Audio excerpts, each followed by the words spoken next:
একজন জেএনজি, একজন যুবক, আর আমাদের প্রজন্ম সবার সাথে সম্পৃক্ত। একজন মুসলমানের জন্য যেমন তেমনি আমাদের দেশের অন্য ধর্মের সকল ভাই বোনদের জন্য। প্রিয় দেশবাসী, আজ আমি এখানে যাদের কারণে কথা বলছি সেই জুলাইয়ের মহান শহীদদের রুহের মাগফিরাত কামনা করছি। একই সাথে মহান মুক্তিযুদ্ধের শহীদদেরও গভীর শ্রদ্ধা ভরে স্মরণ করছি। জুলাইয়ের রক্তক্ষয়ী সংগ্রামে এখনো বহু মানুষ আহত আছেন। আমি তাদের দ্রুত আরোগ্য ও সুস্থতা কামনা করছি। জুলাই হয়েছিল কারণ আমাদের দেশ আমরা একত্রিত হয়েছিলাম। জুলাইতে রাস্তায় নেমেছিল আমাদের তরুণরা, রাস্তায় নেমেছিল আমাদের প্রিয় মা বোনেরা, নারীরা, রাস্তায় নেমেছিল শ্রমিক, কৃষক, সর্বস্তরের ভাইয়েরা এবং সকল মেহনতি মানুষেরা। ফেসিবাদ বিরোধী বিভিন্ন রাজনৈতিক দলের নেতা কর্মীরাও তখন আমরা একাকার হয়েছিলাম। শিক্ষক ও প্রকৌশলী, ডাক্তার সহ শ্রেণী পেশার মানুষ তখন রাস্তায় নেমে এসেছিলেন। দেশপ্রেমিক সশস্ত্র বাহিনীর সদস্যরাও সে সময় অত্যন্ত প্রশংসনীয় এবং দায়িত্বপূর্ণ ভূমিকা পালন করেছেন। আমরা জুলাই আর চাই না। আমরা চাই এমন বাংলাদেশ যেখানে আর কোনো দিন জনগণকে রাস্তায় নামতে হবে না। আমাদের বুঝতে হবে জুলাই কেন হয়েছিল। জুলাই হয়েছিল একটা বৈষম্যহীন বাংলাদেশের জন্য। জুলাই হয়েছিল একটা কালো রাজনৈতিক ধারার পরিবর্তনের জন্য। যুগের পর যুগ ক্ষমতা কুক্ষিগত ছিল পরিবারতন্ত্রের হাতে, নির্দিষ্ট গোষ্ঠীর হাতে। সেখান থেকে মুক্তির জন্য বিশেষ করে 2009 সাল থেকে জাতির উপর এমন এক শাসক গোষ্ঠী চেপে বসে যারা মানবাধিকার, ভোটাধিকার সহ সকল গণতান্ত্রিক অধিকার কেড়ে নেয় এবং গণতান্ত্রিক প্রতিষ্ঠানগুলোকে ধ্বংস করে ফেলে। গুম, বিচার বহির্ভূত হত্যা, আয়নাগর প্রতিষ্ঠার মাধ্যমে জনগণের উপর নিপীড়ন চালায়। 2014, 18 ও 24-এর পরপর 3টি জাতীয় নির্বাচনের নামে তামাশার মাধ্যমে আমাদের ভোটের অধিকার হরণ করা হয়। এইসব নিপীড়ন এবং অধিকার ফিরে পাওয়ার জন্যই এসেছিল রক্তাক্ত জুলাই। আমাদের তরুণরা এখন একটা নতুন দেশ দেখতে চায়, যে দেশকে তারা গর্ব করে বলতে পারবে নতুন বাংলাদেশ, এটি আমার দেশ 2.0। এক কথায় যদি বলি, দেশের মানুষ পরিবর্তন চায়, কিন্তু একটি মহল পরিবর্তনের বিরোধী। কারণ পরিবর্তন হলেই তাদের অপকর্মের পথ বন্ধ হবে, মানুষের অধিকার কেড়ে নেওয়ার সুযোগ থাকবে না। এই সংস্কৃতি বদলানোর সাহস সবার থাকে না।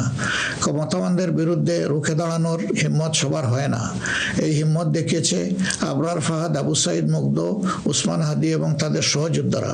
তাদের রক্তের শপথ নিয়ে নতুন প্রজন্মের লক্ষ লক্ষ সাহসী সন্তান আজ এই পরিবর্তনের জন্য প্রস্তুত। এই দেশ আমাদের সময়ের এই সাহসী সন্তানদের হাতেই তুলে দিতে চাই। কারণ বাংলাদেশের ভবিষ্যৎ এই তরুণরাই রচনা করবে। এই তরুণরা পরিশ্রমী, তরুণরা সাহসী, তারা মেধাবী। এই তরুণরাই পরিবর্তনকে ভালোবাসে। তরুণরা নতুনকে আলিঙ্গন করে, সত্য বলতে দ্বিধাবোধ করে না, প্রযুক্তি বুঝে এবং সামনে এগিয়ে নিয়ে যেতে জানে। তারাই পারবে নতুন বাংলাদেশ গড়ে দিতে। আমরা তোমাদের হাত ধরতে চাই। জুলাইয়ের মতো কাঁধে কাঁধ মিলিয়ে দেশ গড়ার কাজে সঙ্গী হতে চাই। প্রচলিত ধারা বদলাতে চাই। দেশটা বিভেদ এবং বিভাজনের রাজনীতি থেকে মুক্ত করতে চাই। মানুষের জীবনে শান্তি ফিরে আসুক, এটি আমাদের প্রয়াস, এই আমাদের চাওয়া। সবাইকে নিয়ে ঐক্যের বাংলাদেশ গড়তে চাই। এমন বাংলাদেশ যেখানে কেবল পারিবারিক পরিচয়ে কেউ দেশের চালকের আসনে বসতে পারবে না। এমন বাংলাদেশ যেখানে রাষ্ট্র হবে সবার, সরকার হবে জনগণের। প্রিয় দেশবাসী, জনগণ চায় একটু নিরাপত্তা, সুশাসন আর ইনসাফ। তাই আগামীর বাংলাদেশকে এসব অঙ্গীকার এবং মূল্যবোধের আলোকে সাজাতে চাই। রাষ্ট্রের মৌলিক কিছু সংস্কারের লক্ষ্যে জুলাই বিপ্লব পরবর্তী সরকার কিছু পদক্ষেপ গ্রহণ করেছিল, কিন্তু তা সম্পূর্ণ বাস্তবায়িত হয়নি। এই বাস্তবায়ন সম্ভব হবে আগামীতে যে গণভোট, সেই গণভোটে আমরা যদি আমাদের মূল্যবান ভোট দিয়ে হা বলি, তাহলে সংস্কার প্রক্রিয়া তার পূর্ণতা পাবে ইনশাআল্লাহ। আমরা এই জন্যই জনগণকে বলবো যে গণভোটে হা বলুন এবং সংস্কারতে আলিঙ্গন করুন।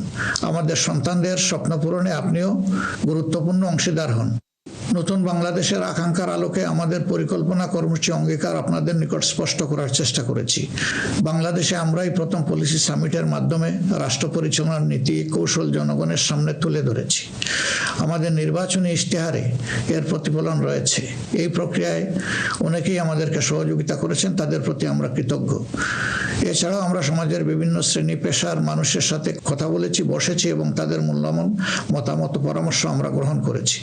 আমরা সুযোগ পেলে মহান আল্লাহর ইচ্ছায়, জনগণের ভালোবাসায় সরকার গঠন করলে প্রথম দিনে ফজরের নামাজ পড়েই আমরা আমাদের পরিকল্পনা বাস্তবায়ন শুরু করব ইনশাআল্লাহ। প্রিয় দেশবাসী, আমাদের শাসক শ্রেণী সরকারি পদে নির্বাচিত হওয়ার পর নিজেদেরকে দেশের মালিক গণ্য করেছে। ফলে রাষ্ট্রীয় সম্পদ, পদ, পদবি, নীতি, প্রতিষ্ঠান সবকিছু ব্যক্তিগত ও দলীয় স্বার্থ হাসিলের উপায় হিসাবে অন্যায়ভাবে ব্যবহার করা হয়েছে।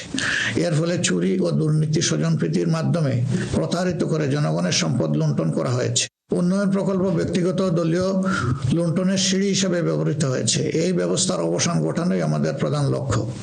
আলহামদুলিল্লাহ, অতীতে জামাতে ইসলামী থেকে যারা জনপ্রতিনিধি হিসাবে সংসদ, সরকার ও স্থানীয় সরকারের দায়িত্ব পালন করেছেন তারা কেউই দুর্নীতির দায়ে অভিযুক্ত হননি।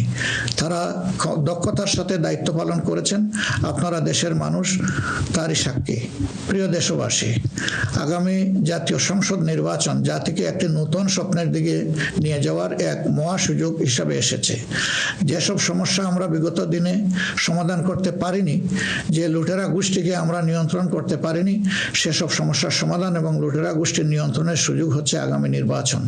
তাই জনগণকে ঠিক করতে হবে আমরা আমাদের নিজেদের জন্য, আমাদের তরুণ প্রজন্মের জন্য, আমাদের নারীদের জন্য, বয়স্ক মানুষের জন্য, প্রান্তিক জনপদের জন্য, শ্রমিকের জন্য, উদ্যোক্তাদের জন্য কোন বাংলাদেশ চাই। আমাদেরকে প্রশ্ন করতে হবে, আমরা কি সমাজে শৃঙ্খলা প্রতিষ্ঠা করতে চাই? আমরা কি নিয়ম নীতি, শান্তির রাষ্ট্র প্রতিষ্ঠা করতে চাই? আমরা কি উন্নত দেশ হতে চাই? আমরা কি শোষণ, জুলুম, দুর্নীতি, চাঁদাবাজ মুক্ত রাষ্ট্র চাই? আমাদেরকে ভাবতে হবে আমরা কি রাষ্ট্রীয় প্রতিষ্ঠানকে জবাবদিহিতার আওতায় আনতে চাই? যোগ্যতা ও সততাকে সরকারি পদের জন্য মৌলিক শর্ত করতে চাই? আমরা কি আমাদের জাতীয় সক্ষমতা ও সৃজনশীলতা বৃদ্ধি করতে চাই? এসব বিষয়ে যদি আমরা ইতিবাচক পরিবর্তন দেখতে চাই তাহলে আমাদেরকে আগামী নির্বাচন নিয়ে নৈতিকভাবে ভাবতে হবে। রাজনৈতিকতার ফুলঝুরির বাইরে এসে বাস্তবতার আলোকে সৎ ও দক্ষ নিষ্ঠাবান নেতৃত্ব প্রতিষ্ঠা করতে হবে। প্রিয় ভাই ও বোনেরা, আমরা আমাদের নির্বাচনী ইশতেহারে বলেছি যে আমাদের স্বপ্নের বাংলাদেশ তৈরির জন্য 5টি বিষয়ে হা এবং 5টি বিষয়ে না বলতে হবে। সততা, ঐক্য, ইনসাফ, দক্ষতা ও কর্মসংস্থানকে আমরা হা বলতে বলেছি, কারণ এসব মৌলিক শর্ত ছাড়া বৈষম্যহীন, উন্নত, নৈতিক, মানসম্পন্ন বাংলাদেশ প্রতিষ্ঠা সম্ভব নয়। পাশাপাশি দুর্নীতি, ফ্যাসিবাদ, আধিপত্যবাদ, বেকারত্ব, চাঁদাবাজিকে স্পষ্ট না করতে বলেছি। প্রিয় দেশবাসী, বাংলাদেশ আয়তনে ছোট্ট কিন্তু জনসংখ্যার দিক থেকে একটি বড় দেশ। এই জনসংখ্যাকে অনেকে সমস্যা হিসেবে বিবেচনা করলেও আমরা মনে করি এটি আল্লাহর নিয়ামত এবং এক বড় সম্পদ। তাই আমাদের জনসংখ্যাকে জনশক্তিতে রূপান্তর করতে হলে নীতি এবং নৈতিকতা ভিত্তিক রাজনীতির বিকল্প নেই। সমাজে নীতি, নৈতিকতা, শৃঙ্খলা, জবাবদিহিতা প্রতিষ্ঠা করা ছাড়া কোনো জাতি এগোতে পারেনি, আমাদের পক্ষে অসম্ভব না। যে সমাজে নারীর মর্যাদা রক্ষা করতে পারে না সেই সমাজ কখনো সমৃদ্ধ হতে পারে না। আমরা ক্ষমতায় এলে নারীরা কেবল ঘরের ভেতরে নয়, সমাজের মূলধারার নেতৃত্বে থাকবেন সগৌরবে। কর্পোরেট জগৎ থেকে রাজনীতি সবখানে তাদের মেধার মূল্যায়ন হবে কোনো বৈষম্য ছাড়াই। আমরা এমন এক দেশ গড়ার প্রতিশ্রুতি দিচ্ছি যেখানে কোনো মা, বোনকে, মেয়েকে নিরাপত্তাহীনতায় ভুগতে হবে না। আপনাদের অধিকার রক্ষার লড়াইয়ে আমাদের সঙ্গে হন। একটি উন্নত ও আধুনিক দেশ গড়ার কারিগর হিসাবে আমাদের নির্বাচিত করুন। প্রিয় দেশবাসী, আমরা মনে করি সমাজে ন্যায় বিচার ও ইনসাফ প্রতিষ্ঠা করতে হলে সকলকে মর্যাদা দিতে হবে এবং সকলের মানবাধিকার সুরক্ষা করতে হবে। সকল পরিচয় নির্বিশেষে আমরা অঙ্গীকার ব্যক্ত করছি যে একটি মানবিক উন্নত দেশ গড়ার জন্য দলমত নির্বিশেষে সকলের মান, ইজ্জত, অধিকারের সুরক্ষা দিব ইনশাআল্লাহ। এই বাংলাদেশ মুসলমান, হিন্দু, বৌদ্ধ, খ্রিস্টান সবার। কেউ ভয়ের সংস্কৃতির মধ্যে বাস করবে না। যদি কেউ ধর্মীয় পরিচয়ের ভিত্তিতে আঘাত করার চেষ্টা করে আমরা অতীতের মতো ভবিষ্যতেও তা প্রতিরোধ করব। প্রিয় দেশবাসী, আমাদের প্রত্যাশার বাংলাদেশ গড়তে হলে 3টি জায়গায় আমাদেরকে বিশেষ গুরুত্ব দিতে হবে। একটি হচ্ছে শিক্ষায় সংস্কার। শিক্ষা হতে হবে নৈতিকতা ভিত্তিক এবং সেটা হতে হবে টেক বেসড। এখনকার দুনিয়া সারাই প্রযুক্তি ভিত্তিক শিক্ষার উপর নির্ভরশীল। আমরা সেই শিক্ষা থেকে বঞ্চিত। আমাদের সন্তানদের হাতকে আমরা দক্ষ কারিগরের হাত হিসেবে গড়ে তুলতে চাই এবং তাদের হাতে হাতে আমরা কাজ দিতে চাই। আমরা কোনো বেকার ভাতা তাদেরকে তুলে দিতে চাই না। দ্বিতীয় জায়গাটা হচ্ছে বিচারাঙ্গন। ন্যায় বিচার সমাজের প্রতিষ্ঠা হলেই কেবল আমরা আমাদের প্রত্যাশার বাংলাদেশ গড়তে পারবো। অন্যথায় দুঃশাসন এবং দুর্নীতির কণ্ঠ রোধ করা মোটেই সম্ভব হবে। অতএব বিচার বিভাগকে আমূল ঢেলে সাজাতে হবে। সেখানে অবশ্যই সৎ, দক্ষ এবং কমিটেড যে সমস্ত লোকেরা আছেন তাদেরকে বিচারের আসনে বসাতে হবে। তৃতীয় জায়গাটা হচ্ছে আমাদের অর্থনীতি। এই ভঙ্গুর অর্থনীতি নিয়ে দেশকে আগানো সম্ভব নয়। সুতরাং অর্থনীতিতে ব্যাপক সংস্কার সাধন করতে হবে। বিশেষ করে ব্যাংকিং সেক্টর এবং অপ্রাতিষ্ঠানিক যে সমস্ত খাত রয়েছে সেই জায়গাগুলোতেও আমাদেরকে প্রাতিষ্ঠানিক অপ্রাতিষ্ঠানিক খাতে আমাদেরকে হাত দিতে হবে। আমাদের ব্যবসাকে করতে হবে বিনিয়োগ বান্ধব। বিনিয়োগ বান্ধব হলেই দেশে কর্মসংস্থান তৈরি হবে এবং আমাদের বেকারত্ব দূর হবে। এই তিনটা জায়গায় আমাদের গুরুত্ব দেওয়া ছাড়া কোনো উপায় নেই। আমরা আশা করব দেশবাসী আমাদেরকে তাদের মূল্যবান ভোটের আমানত সমঝে দিয়ে আমাদের দেশকে প্রত্যাশার আলোকে গড়ে তোলার ক্ষেত্রে আমাদেরকে সহযোগিতা করবেন। সম্মানিত উলামায়ে কেরাম, একাধিক ধর্মের এ দেশ মুসলমানগণ সংখ্যাগরিষ্ঠ। তাই মুসলমান হিসাবে এটি আমাদের দায়িত্ব যে সমাজে ন্যায় বিচার ইনসাফ প্রতিষ্ঠা করা এবং সকলকে সুরক্ষা দেওয়া। এগুলো ইসলামের শাশ্বত আদর্শ। সকল মানুষের মৌলিক অধিকার নিশ্চিত